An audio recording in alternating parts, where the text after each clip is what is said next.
So, dito natin uumpisa yung ating vlog. May pasok pa pala ang elementary. Kala ko wala na. Ano meron? Ah, Christmas party! Okay. Oh, Christmas party ng mga student. So now, maghahabol pa rin tayo sa BIR for COR update at saka email address para sa Oros.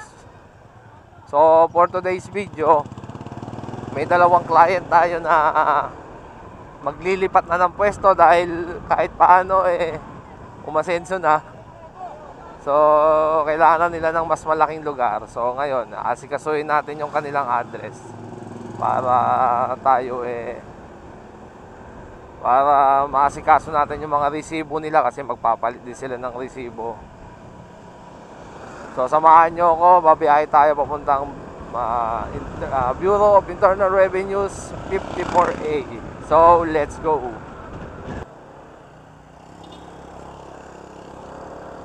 Okay, so nandito na tayo sa 54A at magpapark lang ako ng aking motor. Ay, sa wakas malapit lang ang biyahe ko ngayon.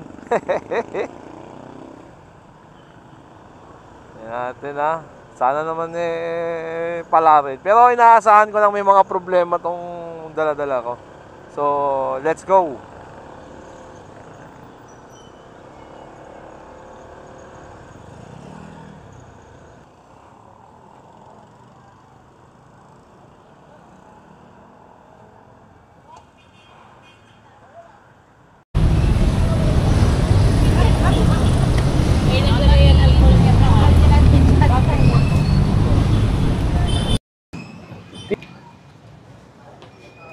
Wala nang signal. Lang. Wala ko.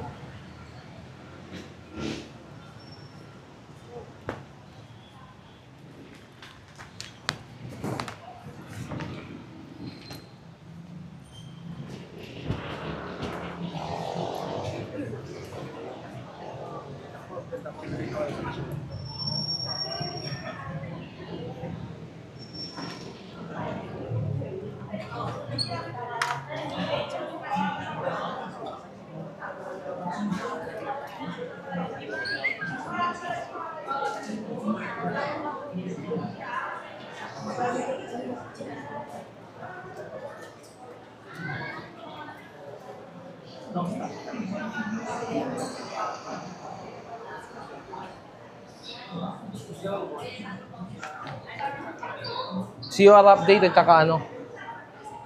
Yung sa Oros? Kanino? Sa box?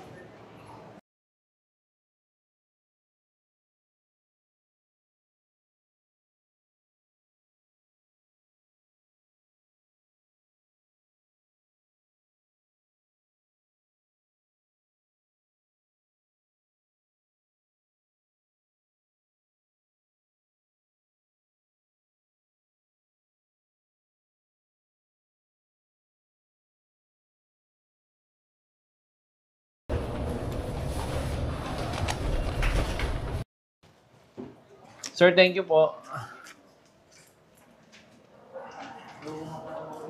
Okay, so sabi tayo ng compliance at wala namang problema ito. Requirements na lang.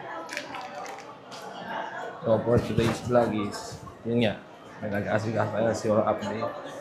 Mabilis naman ang proseso dahil wala naman masyadong tao. Excuse me po. Uwi na. CR muna ako. Choo-choo.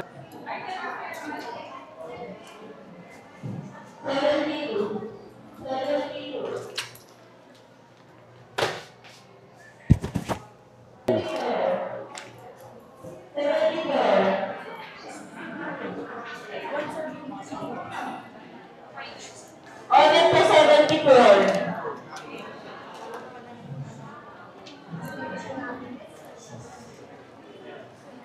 Ayun, walang tao. Pero medyo marami Launa sa is. Thank you! So, labas na ako ngayon ng 54A at tapos na ang trabaho dito. So sa ngayon, meron tayong accomplishment. So requirements na lang and then I'm done. Pahinga muna ako kasi mamaya magbabayad pa ako sa motor. Doon na tayo sa 7-Eleven magkita. Bye. So sa ngayon, tapos na yung trabaho ko. So kumakain muna ako dito sa 7. Katapos ko lang kumain sa 7-Eleven. So, sa ngayon, ito yung ating accomplishment sa ating lakad for today. So, mamaya i-update ko kayo kasi pasensya na dito sa mga COR update.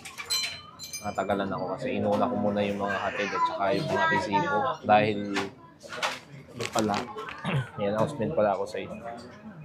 So, yung mga ATP na hindi po magagawa hanggang Sabado is sa January na po mapiprint. So, wala naman ako nakapending ngayon dahil nirelease ko lahat para wala akong iwan sa akin. So, sa ngayong linggo, maghahabol ako sa mga ibang hindi pa na-apply, na i-apply na makuha ko yung ATP para may habol sa printer. Kasi sinabihan ako nung gumagawa doon na hanggang Sabado lang siya. So, pag sabi daw niya, sa susunod na, yung mga susunod na ATP, sa January na.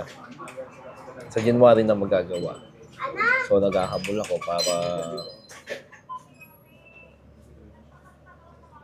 makapagbakasyon din ako nang wala tayong problema kasi marami pa akong gagawin. So, this is Brian. Report ko lang sa inyo. So, bye.